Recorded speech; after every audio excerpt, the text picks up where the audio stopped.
Oui, effectivement, cette date du 6, c'était une date qui avait été fixée de manière unilatérale.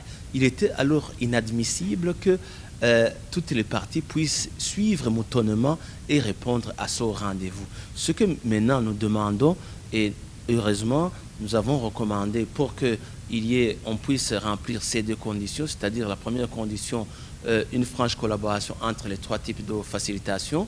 Deuxièmement, le respect de chaque type d'opposition. Si alors la facilitation de manière globale peut alors s'entendre comment réarranger, trouver une solution à toutes ces inquiétudes, nous sommes prêts à...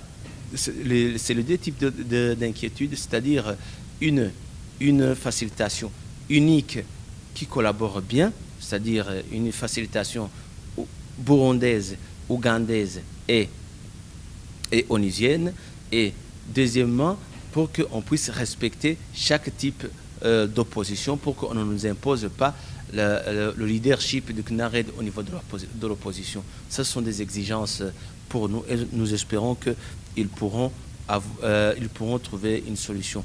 En dernier lieu, nous avions demandé au gouvernement de résoudre le problème de sécurité au niveau des leaders qui vivent à l'étranger pour qu'ils puissent venir ici au Burundi et continuer le dialogue. Parce que, comme vous l'avez vu, en Ouganda, il n'y avait que quelques leaders, les leaders politiques, les leaders de la société civile, alors que la plupart des leaders au niveau politique et au niveau de la société civile se trouvent bel et bien ici au Burundi. C'est pourquoi nous continuons à clamer haut et fort qu'il faut rapatrier le